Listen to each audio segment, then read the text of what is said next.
Holistic animal care is we're treating the whole body, right? So you come to me and your animal is presenting all of these symptoms, right? And they could all be like interrelated or separate and completely individual from another. So you might think. So I'm going to consider those symptoms, but I'm not just going to focus on them. I'm not going to say, okay, here, give this herb because that's really good for itchy skin.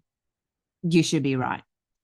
Because what that does is that's taking the same approach that modern medicine does. Band-aid. You're treating the symptom, not the cause, right? And when you treat the symptom, you never get a resolution. You actually never heal the animal. The animal needs to be on the medication or the herb to treat the itch, right? Forever, because we actually haven't done the work to find out what's causing it. Hello, and welcome to the Natural Animal Podcast, where we share thoughts and ideas about the nature of animals, their preferences, their behaviours, their ways of being, to engender a greater understanding, respect, compassion, and love for all animals, companion, farm, and wild. I hope you enjoy this week's episode. What is holistic animal care? That is what we're going to be talking about on today's episode of the Natural Animal Podcast. So this is an episode for the pet parents out there. And when we say pets, it's not just about cats and dogs. It's any animal that you might live with, who you love and who you treat as part of your family. So, for us more rural types, you can include horses in that. You can include your chickens in that. So yes, what is this holistic animal care? Now, I am an animal naturopath, and so that means that I take a naturopathic approach to animal care and well-being. And so it's kind of like, well, what is naturopathic? Well, it's very similar to what is holistic. We're talking about treating the whole body or having regard for the whole body. So it's not about, one aspect of the body as an individual part that stands alone from everything else, because everything is connected, right? So a symptom, in the modern medicine world, you'd look at a symptom and that would be what gets treated. So there's inflammation or there's pain, or there's itchy skin, for example, and so we treat the itch. But there's no regard for what is causing the itch. Well, that's not actually true. You might hear like, oh, that they've probably got allergies, or and that's the usual scenario. Oh, they've probably got allergies. But there's no real kind of like digging in deep to find out what is the actual cause of this. It's more about let's treat the symptom. We've got itchy skin. Here's some medication that's likely to be steroid and or anti-inflammatory, and that will relieve the symptom. But it doesn't actually get to the root cause of the problem, right? It's just touching the surface. It's like a Band-Aid. We stick that Band-Aid on the symptom. We don't see the wound anymore, right? We give that medication and we don't see the symptom anymore. That's a Band-Aid approach. That's not a holistic approach. That's not a naturopathic approach. Holistic animal care is we're treating the whole body, right? So you come to me and your animal is presenting all of these symptoms, right? And they could all be like interrelated or separate and completely individual from another. So you might think. So I'm going to consider those symptoms, but I'm not just going to focus on them. I'm not going to say, okay, here, give this herb because that's really good for itchy skin. You should be right. Because what that does is that's taking the same approach that modern medicine does. Band-aid. You're treating the symptom, not the cause, right? And when you treat the symptom, you never get a resolution. You actually never heal the animal. The animal needs to be on the medication or the herb to treat the itch, right? Forever, because we actually haven't done the work to find out what's causing it. And it's not always cut and dry. Like you might have a diagnosis and you might come to me on my animals being diagnosed with atopic dermatitis. Let's just stick with the itchy skin hypothetical scenario. And I'll be like, okay, great. We'll consider that as we consider everything else. Because remember, it's holistic. We're considering everything, or the whole body. So I'm looking at symptoms, I'm looking at diagnostics, I'm looking at test results. And then from all of that, it kind of paints this picture. Whenever there's a disease or an illness or a symptom, that tells you there is an imbalance in the body. If the body was in perfect harmony, in perfect balance, there would be none of these symptoms. None of these symptoms would exist. There wouldn't be itchy skin. There wouldn't be hot spots. There wouldn't be dry patches or fur loss, right? So, that tells us there is an imbalance. The symptoms are like little red flags waving, hello, something's not right. Something's not right here. But we want to get to the bottom of it so that the dog or the cat is not having the itchy skin forever. Because could you imagine, put yourself in your animal's, I was going to say shoes, but I don't wear shoes. Put yourself in your animal's paws and imagine what it would be like if you're scratching your skin, where you have the urge, the urgency to scratch your skin all the time. And you've got this human telling you, don't scratch, don't scratch, don't lick, you shouldn't be doing that. And maybe your human puts a cone on you to stop you from scratching or to stop you from licking. So when you're in your animal's paws and you're imagining that, how does that feel to you? Do you feel restricted, controlled, dominated? I have an itch, I want to scratch it. Just let me scratch my frigging itch, right? And I'm doing this thing that's called I don't even know why I tried to say that word, anthropomorphizing. Basically applying a human feeling or circumstance to an animal, And this whole idea or this whole opposition to doing that comes out of a very outdated view that animals don't feel. Animals don't have feelings. They're just like a chair, They don't feel upset. They don't feel stressed. They don't feel joy. Their itchy skin doesn't bother them because they don't feel. Of course they do, right? You know that. You're an animal lover. If you weren't, you wouldn't be listening to this show. And if you just hear spying, well, enjoy. But animals feel. They are sentient beings. They feel and they experience life, right? They want to live. They want to be free from suffering, free from pain. They want to enjoy life, right? Just the same as we do. So, you can be giving them a medication, or you can be treating herbs like modern medicine or other kinds of supplementation like modern medicine to just relieve the itch. But if you don't want to be giving your animal that medication forever, then that's not the solution for you.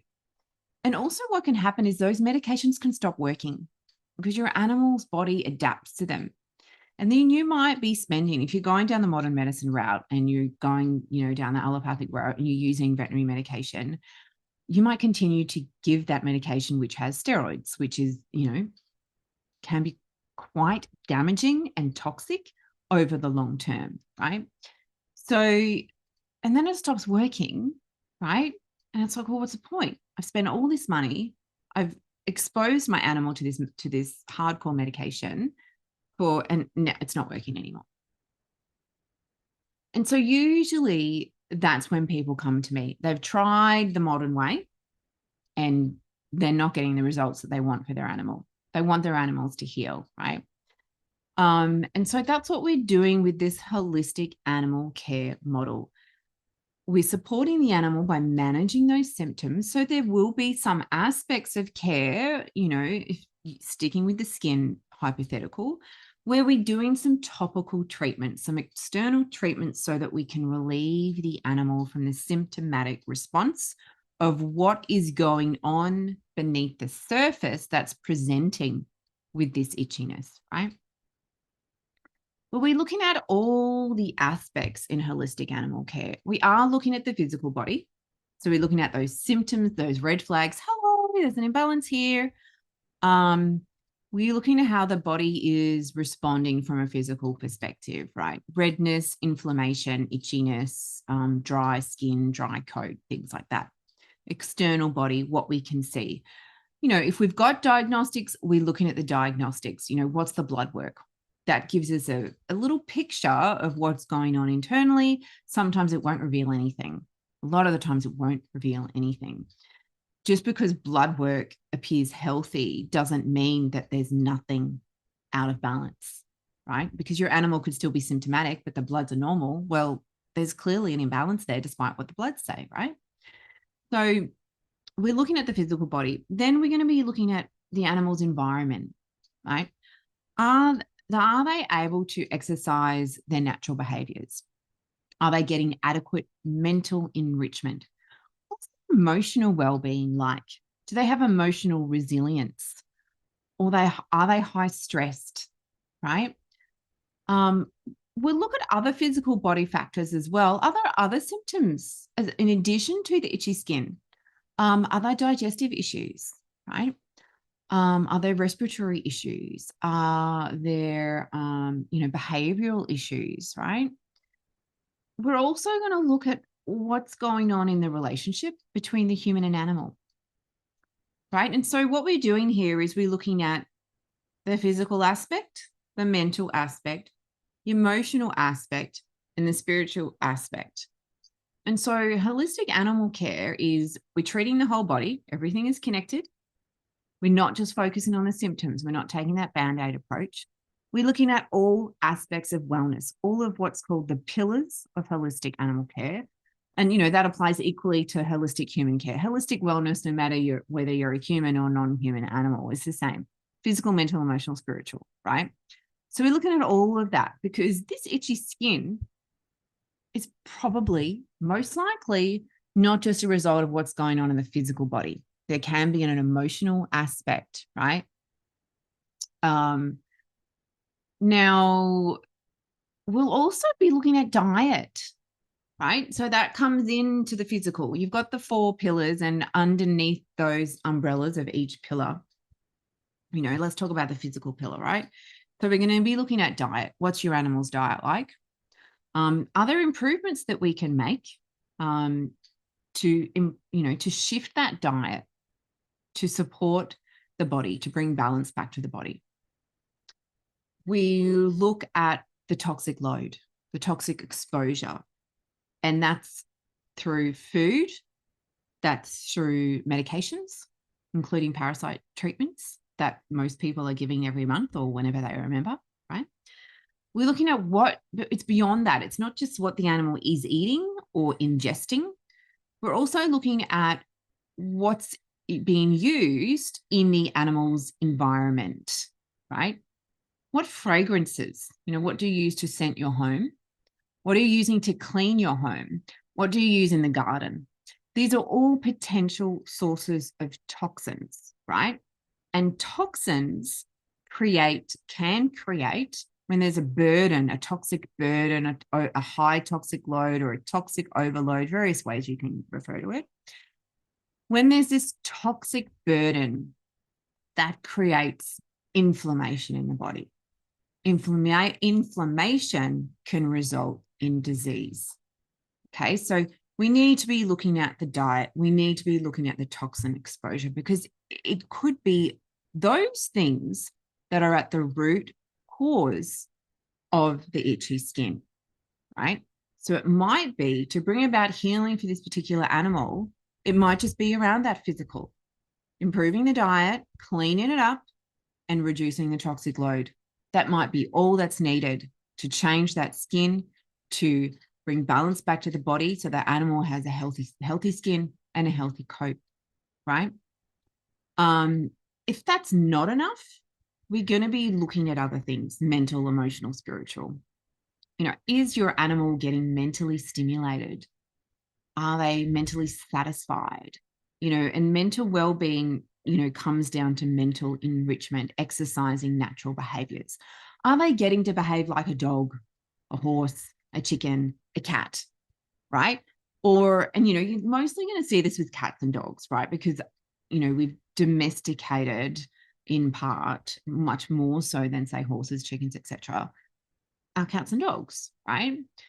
We've put them effectively in a box. And so they still run on instinct, and they still have their natural instincts, their natural instinctual behaviors that helps them to feel mentally enriched. And if an animal is not mentally enriched, if they're not able to exercise their natural behaviors, that can have a negative impact on their health. So let's use, for example, let's look at a dog. Dogs naturally, instinctually, they like to dig, they like to bark, express themselves. They like to play, they like to run.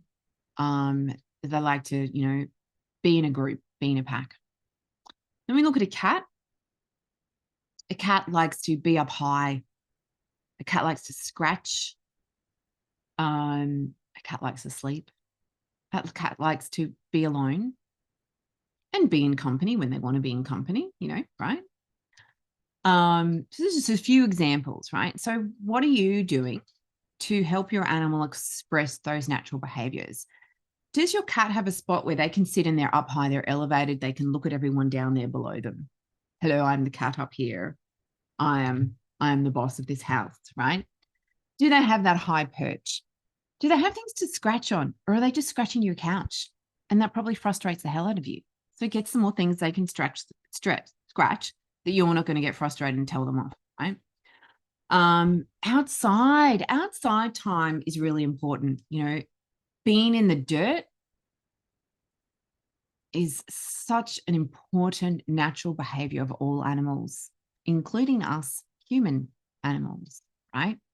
Grounding, connecting to Mother Earth, right? Our animals love to do that.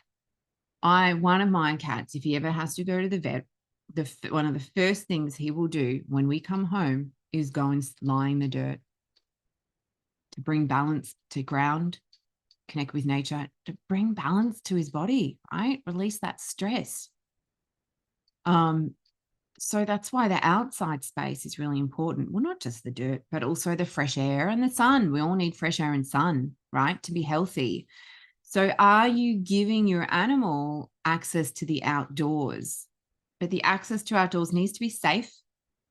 A lot of people let their cats roam the neighborhood. Heck, a lot of people let their dogs roam the neighborhood. I have been victim to that. Bitten by a dog who was allowed outside off lead, and he ran across, and next thing I knew, my leg is in his mouth.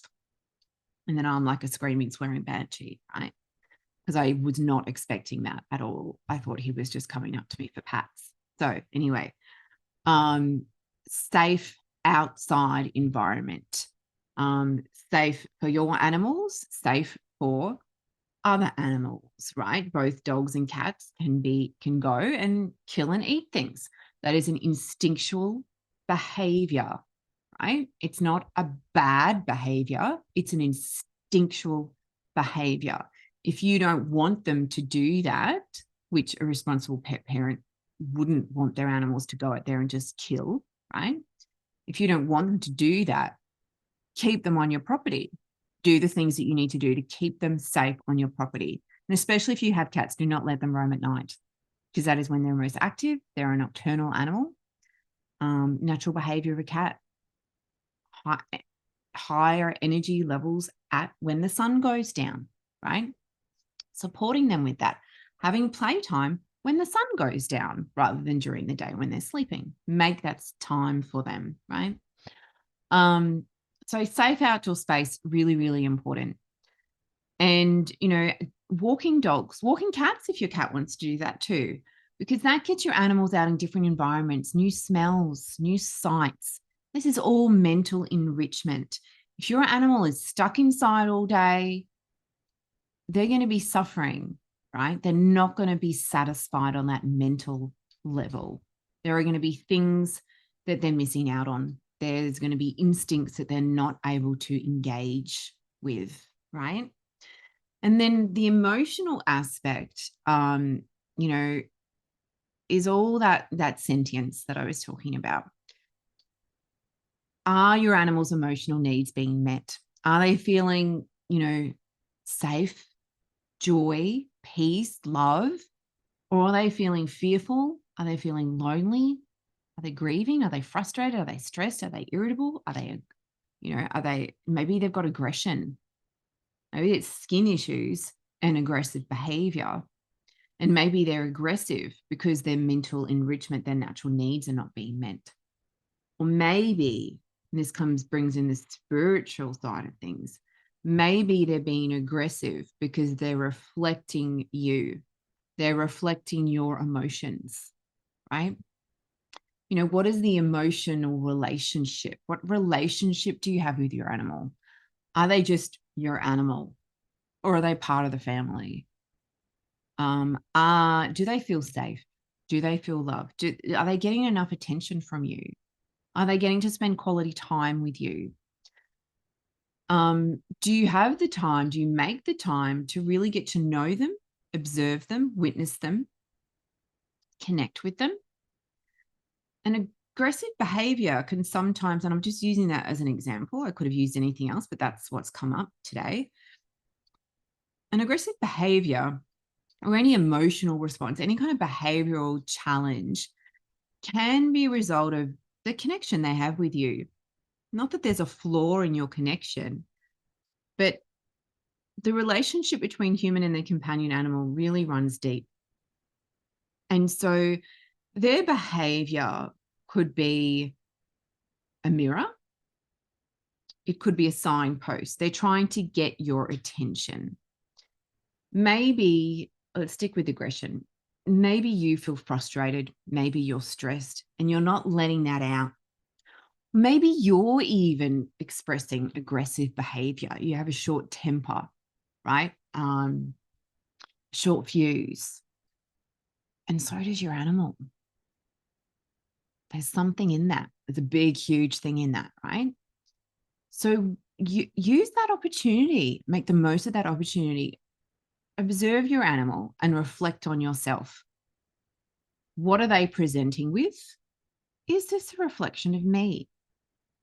A good clue, a good tip is, if just say they have a behavior, just let's use this very common cat behavior of peeing outside the litter tray. Maybe they pee on your couch, maybe they pee in your bed. A lot of people disown cats because of that. And it's really quite sad because oftentimes sometimes it can be a physical health issue. So you need to go check that out, right? But other times it can be purely this mirroring arrangement, this contractual arrangement that exists between the two of you. And they're doing that to support you in releasing emotions. So how do you feel when your cat pees on your bed? Do you get angry? Do you get frustrated? Do you cry? Do you feel cheated? So many, usually it's anger. I'm angry. God, I can't believe they did this again. And so, once you've got through the emotion of that, oh my God, they peed on my bed. How are you going? How are you feeling? Right? Just say if it's anger that comes up, is there something going on in your life that is making you angry, but you're not expressing that? So cat pees on bed, you get angry, you're being given an opportunity to release that anger. So you see, and this comes out of this beautiful relationship that exists between human and companion animal, where the animal will do something to let the human know, to trigger the human. It's an opportunity for the human to heal. It's an opportunity for the human to work through something. So the cat peeing on the bed brings up anger in the person. The person gets to release some anger that they've been holding on to. This is a beautiful, beautiful healing, unconditional love support that the cat is providing to their human. It's not vicious. It's not vindictive. Sometimes it can be that they do it to someone that they don't like, or it could be, I've heard a story once where they would pee on the bed in the guest bedroom. And the human, when she really thought about it, she didn't like having guests over. So the cat was trying to tell her, don't invite the guests because I'm just going to pee on the guest bed. Hello. What are you not dealing with? What are you not seeing? Right? There's beautiful little messages in our animals' behaviors if we can open ourselves up to them. So I've gone and explained that much more detail than I was planning to. But it's not cut and dry. I think that's what that demonstrates. Usually when I'm, in fact, in almost all cases, when I'm working with pet parents and their animals, they're not coming to me because of one thing, or they might be coming to me because of one thing. But once we unpack everything, it's actually a lot of little things, right? And they are interrelated, they are interconnected. And so we're going to be looking, I said that we would look at diet, and what is a healthy diet. And I will be doing separate shows specifically on diet, but just in a real quick nutshell summary, the healthiest diet is one that's natural, that's clean, that is what's called a species appropriate diet. Like, what is the species being designed to eat? What is that species eaten for the longest period of time? So that's kind of like the same thing. What they've eaten, not the individual, or my cat's only ever eaten kibble. No. So that's the best diet for them. No. What has the species, what has the feline species, the canine species eaten for the longest period of time? That is the diet they're designed to eat. There can be adaptations along the way, and there have been, a slight adaptation or adaptations with a canine diet, not so much with the feline diet, because they are really not domesticated. Cats are still very wild, right? And if you're a cat person, you'll know that. So that healthy diet is clean, wholesome food, not processed, kibble, fresh foods that they're designed to eat, muscle meats, organ meats, vegetables, plant foods, eggs, healthy fats, things like that. So like I said earlier, sometimes it can be enough that you clean up that diet, get them onto eating a diet that consists of real food. That is enough to clear up the symptoms that they're presenting with, to bring the balance back to the body. Cleaning up the diet is also going to be part of detoxification, right? So sometimes skin issues can be a result of a sluggish liver. So if we support the liver with detox, cleaning up the diet, doing some other things, then that can clear up the skin. And so the problem wasn't with the skin, the problem was with the liver. And the problem with the liver was caused by toxic overload, high toxic burden. The body was not able to eliminate all the toxins, right? So healthy diet, toxin exposure. We spoke about natural behaviors, spoken about emotional resilience. So how can you help your animal briefly? I'm going to do a separate show on this topic because it's such a big topic. But how is your animal with other animals? How are they with other people? How can you help them feel safe? That's ultimately what it comes down to. They need to feel safe, right? So how can you support them in doing that? The relationship with others, so the relationship with other animals, their relationship with you. How is their energy hygiene, right? Are they holding on to dense energy? And is that dense energy interfering with their health and their well-being? They've got their energy. They're also tapping into your energy. And so one thing that I'm always saying is that if you really want your animal to be healthy, to have the best health, you need to work on your stuff too. Regularly clear your energy. Remove from your life the things that makes you heavy, right? How can you support yourself? How can you bring some more support into your daily routine? Care for yourself better, because in turn, when you do that, you'll also be caring and supporting your animal, because that's going to clean up your energy. And it means they're going to be taking on less of the dense energy, right? This is one of the things that they do for us, with us. Now, if you want some more resources, so if I summarize this, what is holistic animal care? And then I'll share some additional resources, free and paid, with you.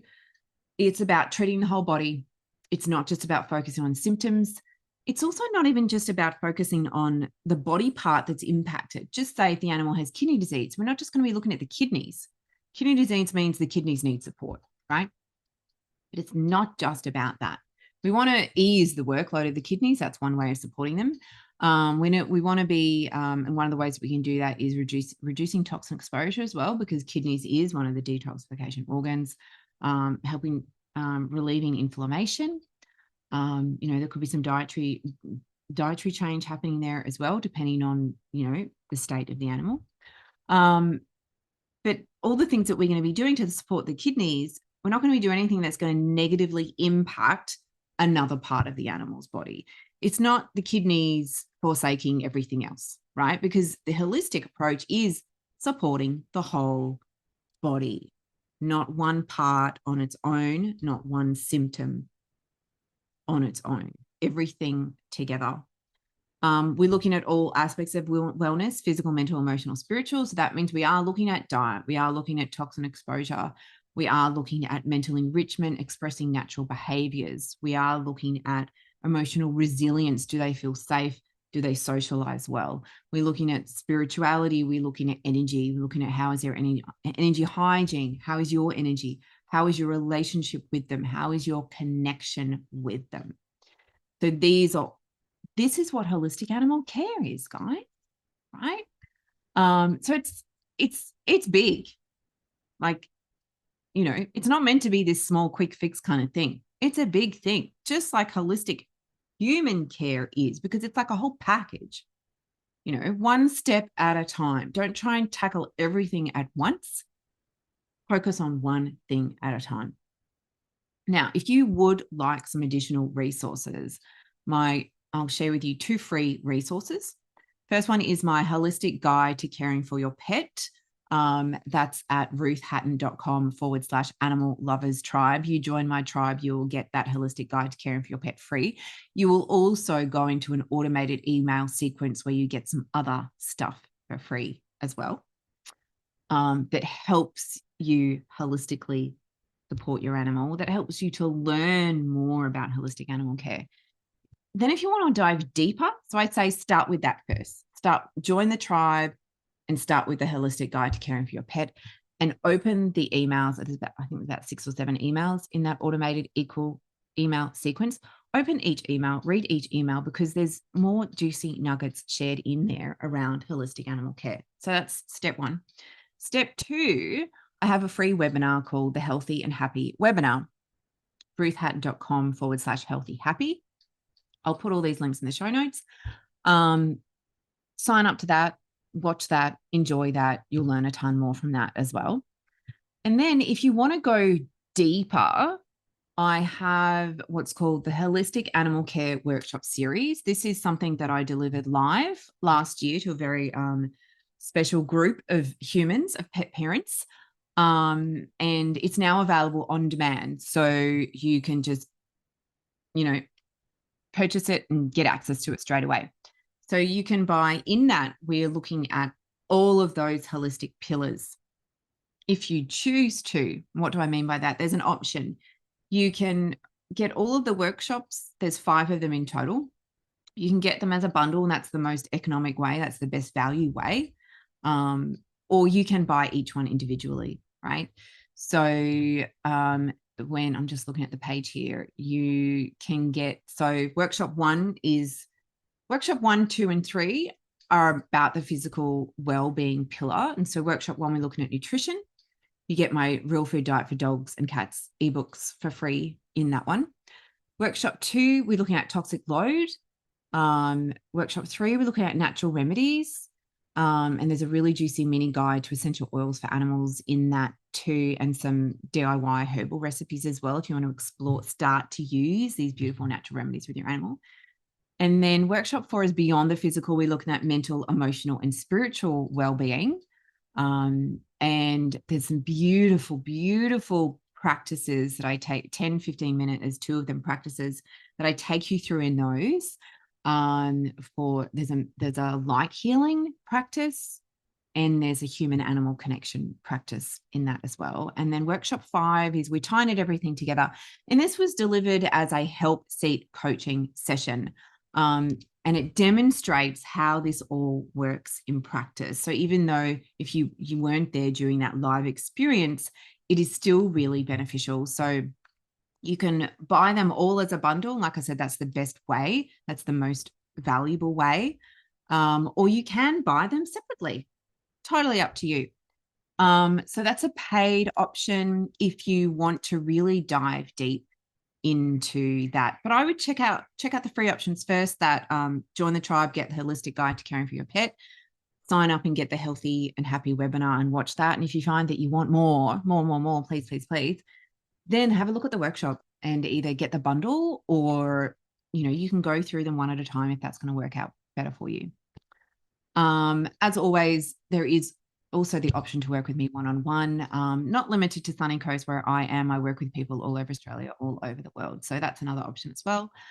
But hopefully that's given you a really good introduction or understanding of what holistic animal care is. And I just also wanted to say that with that toxin exposure aspect of, medications reducing toxic burden, throughout this support, we're using safe and natural remedies because, part of it is reducing the toxic burden, right?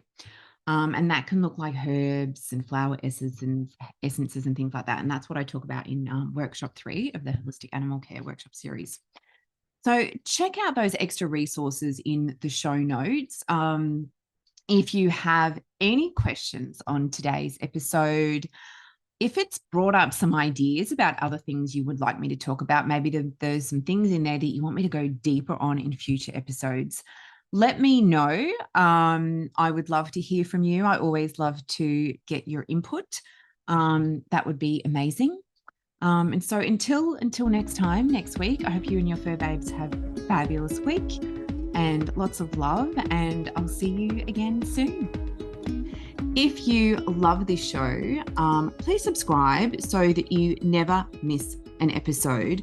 And if you really love this show or a particular episode, of course, I would love for you to leave a review.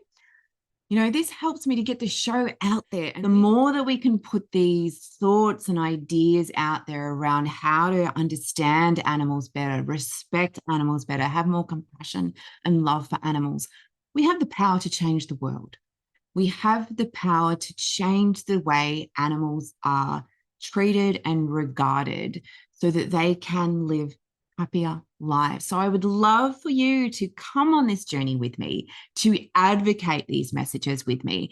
And so because we all live in this digital age and everything's based on algorithms, the more likes and reviews and subscribes I get, the more the algorithms push out my show. So that means the message gets out to more and more people. And we're going to just create so many animal lovers. It's going to be insane. So I would love for you to come on this journey with me. Big love to you and your fur babes, no matter what form they take. Go out into the world, enjoy seeing and witnessing and being with the animals. They are such a beautiful, beautiful part of our life. And we are so lucky and privileged to be able to share our lives with them. So thank you, and goodbye for now.